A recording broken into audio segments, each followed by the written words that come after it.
what is this whole thing about getting to know your customers and their wants and needs, and why is it so important? Well, I suppose for me, when I look at a company or business owner, you've developed your company, you've designed your company really based on something you're passionate about. It's really important to understand the thing about your customers is that you've designed your business for your passions, for what you want, and really the thing that's amazing is to try and add into that the understanding of how you're going to connect what you want with customers who want what you want as well. Because nobody, well, I don't know, some people do design businesses just because they think there's a need out there and they go and design a business for it. That only really works if that need is within your passion, within your purpose, within what it is you're trying to deliver in life. Because so it's hopefully getting people that are going to be interested in what you're doing as a business and delivering what you want to deliver to them, because they need to understand your passions and your vision and your values to really connect with you as a supplier.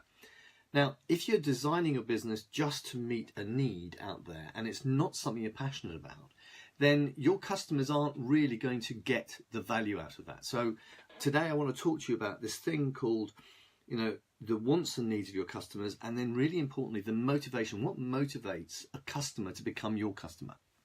What motivates them to buy from you? So the business you design, and we've all designed our business in different ways, and your business is unique. We've all got common elements, like we've got a marketing strategy, sales strategy, operations, finance, and people strategies in place, because that's how businesses are structured. But the purpose of your business, what you designed it for, what you want to get out of it, is unique to you. And it's really important to remember that this business is here to serve you. It's to give you a lifestyle that you desire. It's to give you the lifestyle you both deserve and desire, and also to satisfy your vision, your mission in life that you have for your business. Now, my mission is to go out and serve, effectively impact 10,000 SME businesses in my lifetime to help them develop the businesses of their dreams. I think that to have 500,000 businesses start in 2016 and 400,000 of them actually then fail is a really poor it's a poor result, really, and it just shouldn't happen. But it does happen, and it's not because those businesses were bad businesses necessarily. It's just that something was missing. Something in the way they were bringing their business to market didn't work, and therefore they weren't able to make enough sales, or they ran out of cash, or they didn't have the right people. And my hair's sticking up in the middle. I apologise for that. And suddenly their business has gone bust. So that shouldn't be the case. It shouldn't be that 80% of businesses going bust. That's far too many. So what's missing? Well, one of the areas that is always missing is how businesses connect with customers. A regular conversation I hear from businesses is, oh my God, I wish I could get more customers. What we're having to do is understand you've designed your business to serve you, your passion, what you want to deliver to the world. And then actually what we've got to do is connect that with the wants and needs of your customers. Because if you are let's just take a really simple example for a minute. If somebody says to you, I want a drink, there's lots of different needs they might have in there. They might be thirsty. They might want to be celebrating something. They might want to, just wanting a drink. You need to get behind that to figure out what it is. Otherwise, they want a drink. They may mean a cup of coffee because they're cold, or they want to stay awake. There's lots of different drinks you could have and purposes for wanting a drink. If you are a restaurant, I interviewed Diego Masciaga, who's the general manager of the beautiful restaurant, the Waterside Inn in Bray. And this is a 3-star Michelin restaurant, so you'd think that actually people want the great food. But actually they want the great food within some other type of reason, and the reason might be they're going there for a business meeting, they're going there for a celebration, they might be going there for a romantic, interlude, they're going to ask somebody to get married or something. That's their purpose, their reason, their motivation for going to the Waterside. The Waterside and the food that it delivers is what's the context they're going to do it in, because it's some sort of great event that they want to have. So we have to distinguish between wants, needs, and motivations. And if you are running your business, you've designed your business to deliver a particular product and service, what we've got to be able to do is connect with people who actually want to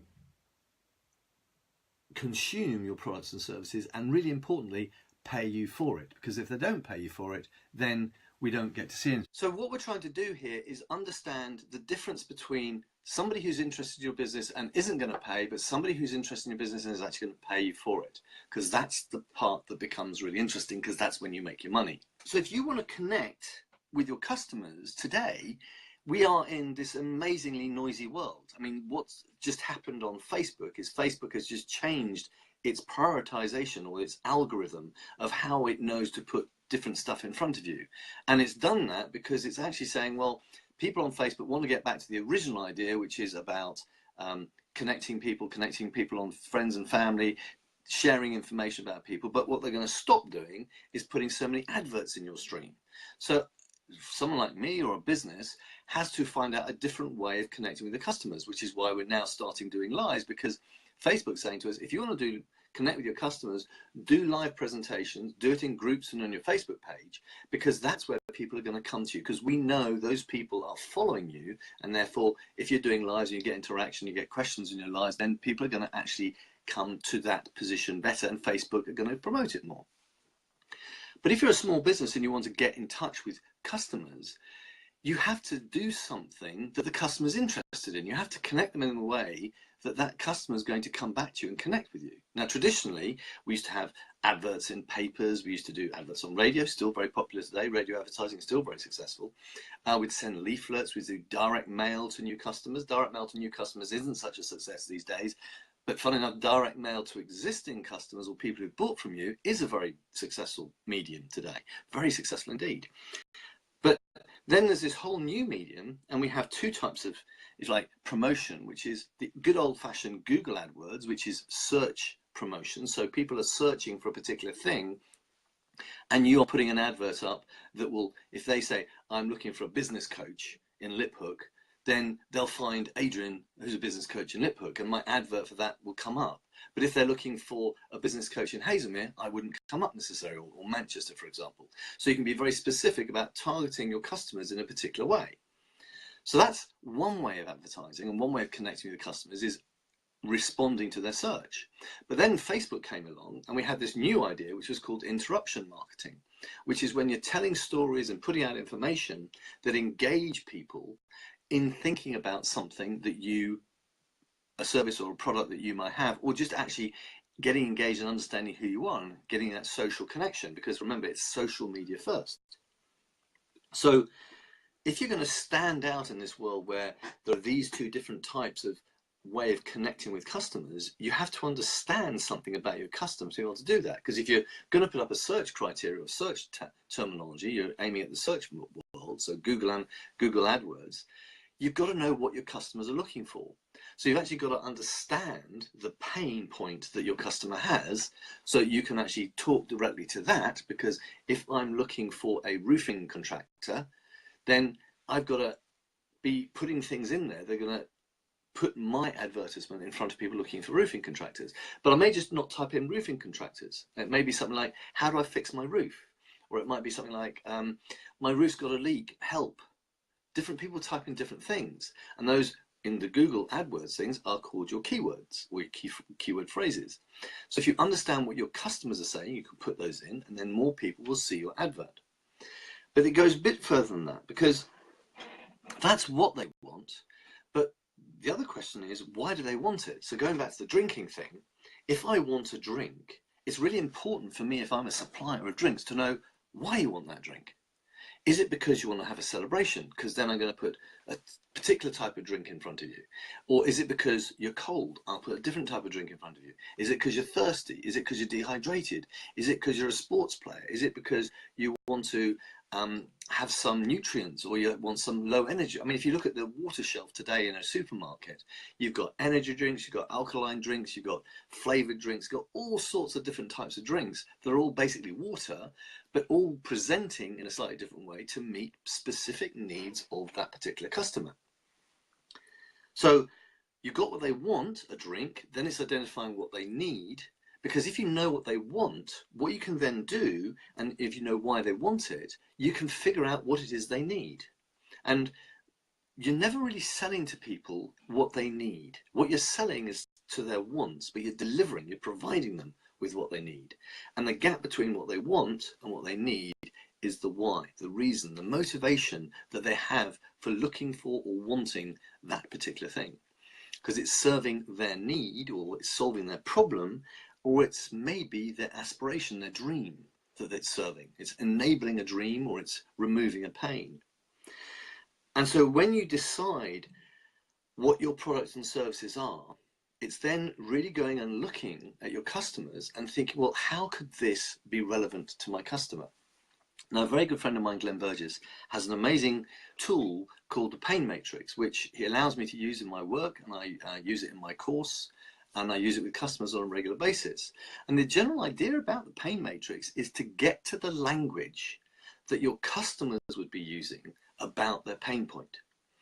Now, most businesses, when you look at a business, they will talk about their products and their services, and what they'll do is they'll sell you features and benefits. They say, oh, it's got a super duper this, and it does this, or it goes that fast, or it has this many things. And they'll talk about the features and the benefits of it, saying that'll enable you to go this fast, or that'll enable you to do this job, or not drop your screwdriver, or whatever it may be. There'll be some benefit because of this thing that they've got. So there's a feature and a benefit. And that's great, but that's telling you about the product. I don't have to know anything about my customers to tell them about that. If I want to know about my customers, and I want to connect with my customers, and I want to get their ear, if you like, or some other phrase I think it's called, get in their headspace, I've got to be addressing what they want and how they talk about their pain problem, their pain point, the problem, or their aspiration. So the Pain Matrix goes from the feature, which may be, let's say it's a mug, right? It's a mug. It's a feature. It's a, the feature is it's a ceramic mug.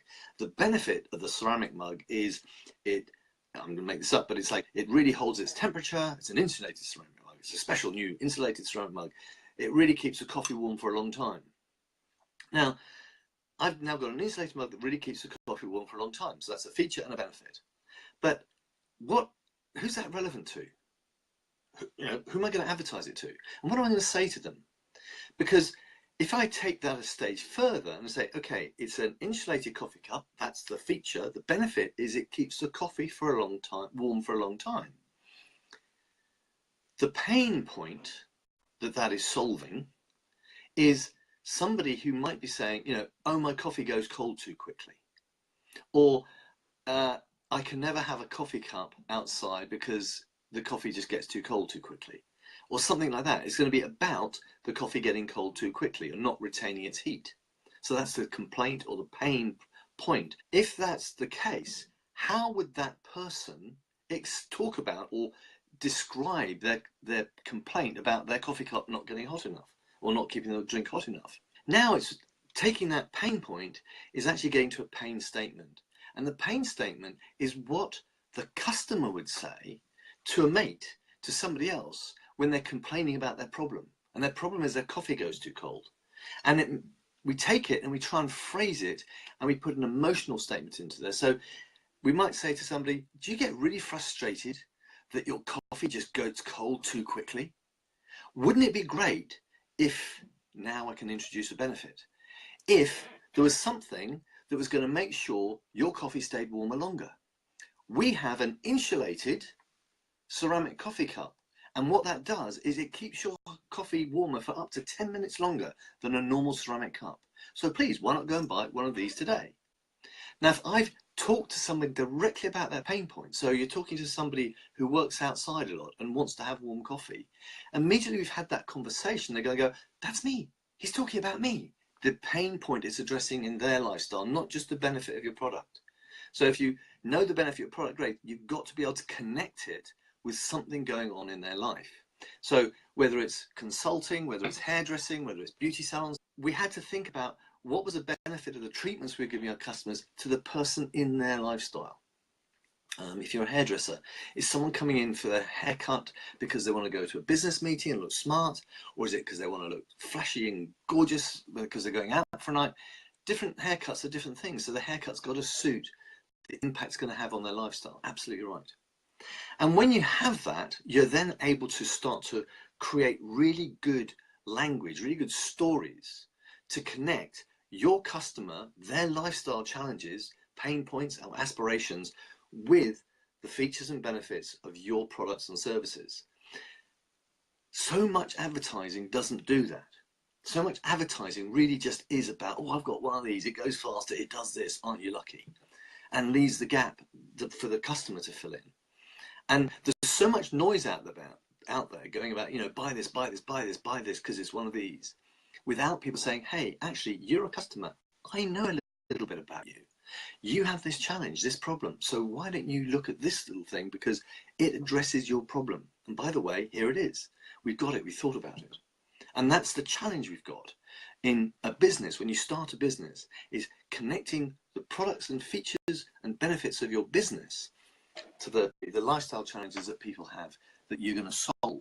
Well, I've been working with a lady developing a new business. So I actually sent her out to do some research about her business, and she went out into competitor type environments and observed the customers. So she started to get an idea. She had an idea of what she wanted to deliver, the vision and the values she had for a business. And then she went and looked at competitor business and says, well, hang on, does this meet what I'm trying to do? Getting ideas from other people and listening to what the customers are saying. One of the key points she found out that is that, I don't know about you, but I very rarely get asked for my feedback in most businesses. Very rarely do I get asked for my feedback. If I go to a restaurant, somebody might say, did you enjoy a meal, sir? But that's about it. They don't take it any further. In a shop, I've paid, I've left, they're not interested. Often when you buy a service, I went to a solicitor's earlier this year to look at getting a will done, because Wendy and I got married in December. We had to renew our wills. Never even a comment about whether or not it was good, bad, or indifferent. And I think really we've got to get into our brain that we have to engage with our customers, because that feedback can really inform how we deliver and connect to our customers. Where we're getting it right, where we're getting it wrong, what's missing is always something we've really got to look for. So if you're getting to know your customers' wants and needs and also their motivations, one of the greatest sources is your existing customers. So ask them, what was it like? How did it serve you? What were the benefits to you? What difference did it make to your life? How does your customer feel when they arrive, and how do you want them to feel when they leave? So you might be a consultant. So when your client arrives with you for a coaching session or a meeting, how are they feeling when they arrive, and how do you want them to feel when they leave? When you know how they feel when they arrive, it completely informs what you're going to do with that person on that journey. So please try and think about how they feel when they arrive and how they feel when they leave, because that is a really good way of also understanding more about your customers. I look forward to seeing you next week. And next week, we're going to be talking about how to keep people's performance at the right standard. So we'll be talking about maybe a little bit about how to actually monitor, measure, and influence the performance of your team members or people who work for you externally for your business. That could be a virtual assistant, for example. How we keep that performance, their performance, up to standard, how we keep the quality right and their engagement right.